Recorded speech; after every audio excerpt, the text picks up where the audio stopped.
اگر نماز کے اندر دھیان دنیا کی طرف ہے، اگر نماز کے اندر خشوع اور خضوع نہیں ہے، نماز کے اندر رقت نہیں ہے، اللہ رب العزت کی طرف توجہ نہیں ہے۔ اعوذ باللہ من الشیطان الرجیم، بسم اللہ الرحمن الرحیم، الف لام میم، ذالک الکتاب لا ریب فیہ ھدی للمتقین الذین یؤمنون بالغیب ویقیمون الصلاة ومما رزقناہم ینفقون۔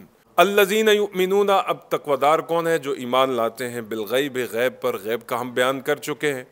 ویقیمون الصلاۃ، اور قائم کرتے ہیں نماز کو۔ ایک ہے نماز کا پڑھنا اور ایک ہے نماز کا قائم کرنا۔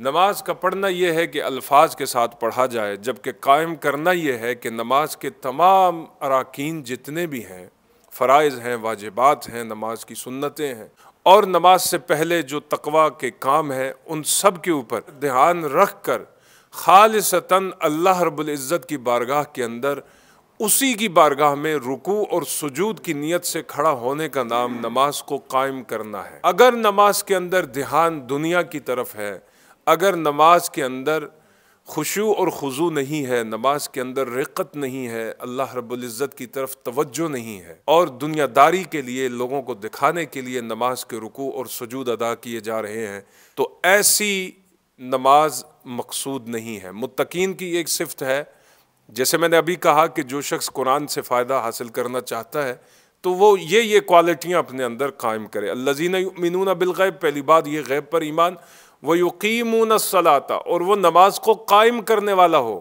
صرف پڑھنا کافی نہیں ہے، بلکہ نماز کو قائم کرنا، جس طرح سے نماز کو ادا کرنے کا حق ہے اسی طرح سے وہ ادا کرے گا۔ جیسے نبی پاک صلی اللہ علیہ وسلم مسجد نبوی کے اندر موجود تھے، ایک شخص آیا اور آ کر اس نے نماز شروع کر دی، سرور عالم صلی اللہ علیہ وسلم اسے دیکھ رہے ہیں۔ جیسے ہی اس نے اپنی نماز ختم کی، حضور نے اسے اپنے پاس بلایا، پوچھا کہ تم کیا کر رہے تھے؟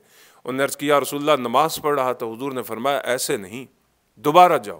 دوبارہ بھیجا، دوبارہ آیا، حتیٰ کہ متعدد مرتبہ وہ آتا گیا، رسول خدا صلی اللہ علیہ وسلم اسے دوبارہ سے نماز پڑھنے کی طرف بھیجتے رہے، یہاں تک کہ جب تک اس کے رکوع اور سجود اور نماز کو دیکھ کر، یعنی کہ اس کی نماز کو دیکھ کر حضور کو یہ لگا نہیں کہ اب اس کی نماز درست ہو گئی ہے، اس وقت تک حضور اس پر نماز پڑھواتے رہے۔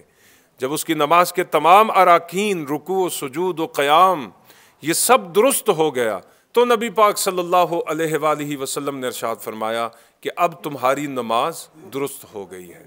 تو پہلے کہنے کا مطلب یہ ہے کہ ایک اقامت دین ہے اور دوسری اقامت صلاح ہے، یعنی نماز کو قائم کرنا ہے۔ یہ متقی کی دوسری صفت ہے۔ الذین یؤمنون بالغیب، وہ لوگ جو غیب پر ایمان لاتے ہیں، وَيُقِيمُونَ الصَّلَاةَ، اور نماز قائم کرتے ہیں۔ متقی کی دوسری صفت کیا ہو گئی؟ نماز کا قائم کرنا۔